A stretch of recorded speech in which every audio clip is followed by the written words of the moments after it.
A Cacau Show tem sido, nesse mês, um dos assuntos mais falados com relação à questão da franquia, né? O que estava acontecendo. Inclusive, nós temos 2 vídeos aqui no canal, falamos um pouquinho sobre isso. E naquela época, naquela oportunidade, estava só em alto que as reclamações que tanto os funcionários quanto os franqueados estavam fazendo, mas logo em seguida a franquia, através do seu fundador lá, do CEO, ele também deixou uma mensagem, mas aquela mensagem ela não foi uma mensagem que combateu, que não apresentou grandes coisas, mas dizendo que passava por um momento de dificuldade. Mas antes de continuar, eu gostaria que vocês dessem um like no vídeo, se não é inscrito, se inscreva no nosso canal, assim vocês vão estar nos incentivando a produzir mais conteúdo. Pontuando, por quê? Porque existia lá 2 problemas que foram destacados, né? Isso envolvendo isso a nível nacional, a franquia, que é uma das maiores franquias do Brasil, de chocolate, e era uma franquia que estava sempre com a imagem positiva perante a mídia, né? Perante as pessoas, apesar que tinha algumas reclamações. Então, pontuando, são basicamente duas situações em que as pessoas elas reclamavam. A primeira situação era dos funcionários e a segunda situação era dos franqueados. Então tinha ali reclamação um pouco grande, né, que não era só da parte da empresa, mas da parte dos franqueados, e também a questão dos empregados, que já era uma coisa interna da empresa ali, entre direção e funcionários. Então, ilustrando, né, porque depois que a gente começou a verificar que foram saindo vídeos falando a respeito dessa polêmica, dessa situação, várias e várias pessoas vieram chegando e dando seu depoimento, e as coisas foram ficando cada vez mais substanciadas, né? Com mais fundamentos.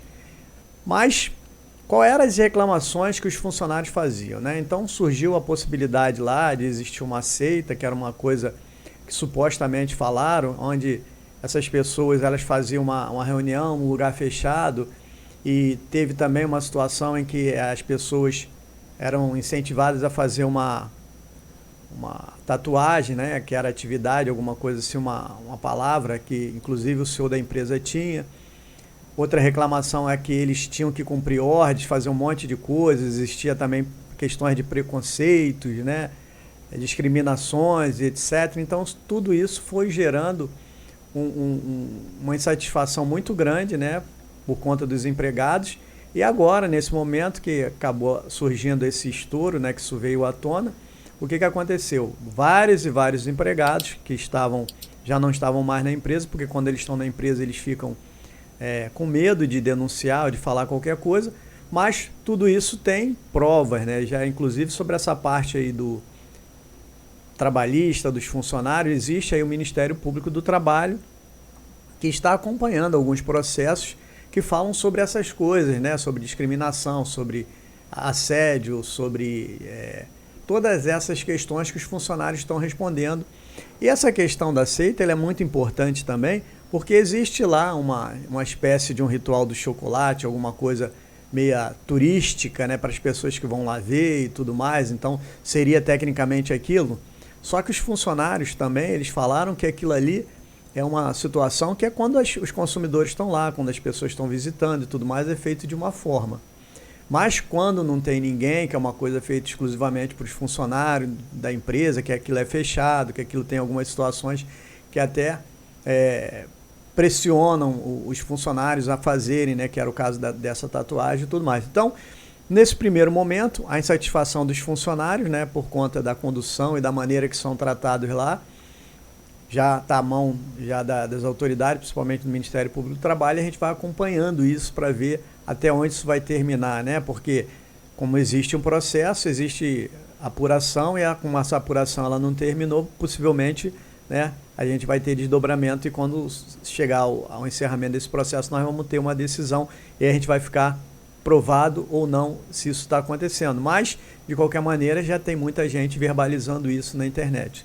A outra parte, outra questão, que seria a parte dos franqueados, aí é um outro tipo de problema. Tem essa religião aí da seita, esses negócios que eles falam também? Tem também, mas lá seria mais questão patrimonial, né? E cumprimento de decisões, falando primeiro sobre o contrato, né? Que o contrato ele é estabelecido, as pessoas sabem que tem umas regras, sabem que precisa cumprir.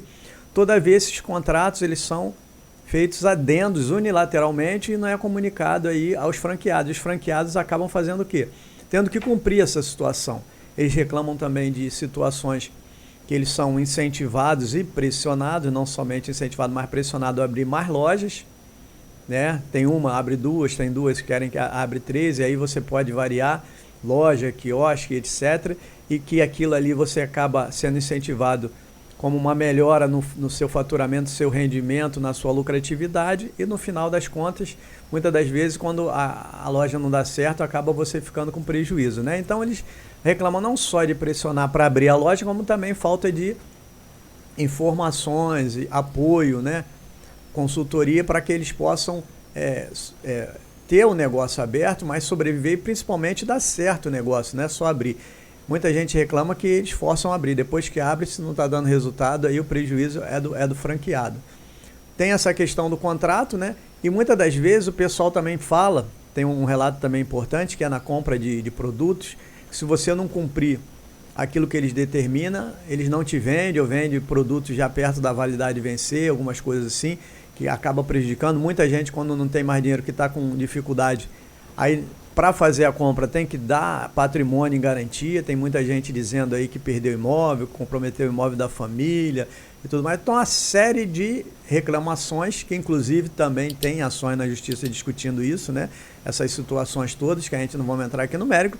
A nossa questão é só veicular aquilo que está sendo debatido. É aí, para encerrar, o fundador, o CEO, o que ele faz? Ele vem a público, faz uma nota, e nessa nota ele diz que a empresa está passando por várias dificuldades, que muitas dessas situações que estão falando, que estão sendo levantadas, não são verdadeiras e tudo mais. E aí apresenta para a gente o quê? Uma relação de informação muito simples, curta, rasa, de forma que todo mundo emite essas notas quando, né, não quer dar detalhes nem da entrevista, mas não veio a público da entrevista, não trouxe provas, não mostrou nada, não contestou, simplesmente deu uma nota para meio que dar uma satisfação escrita, dizendo que as situações que a empresa é acusada, que não faz sentido, que não é verdade e tudo mais, mas não se defende com provas e não vem a público dar entrevista para ninguém. Então fica aí a versão dos fatos, né, de ambos os lados, mas de qualquer maneira tem muita gente reclamando. E aí a cada dia aparece mais novidade a respeito disso. Um grande abraço e até o próximo vídeo.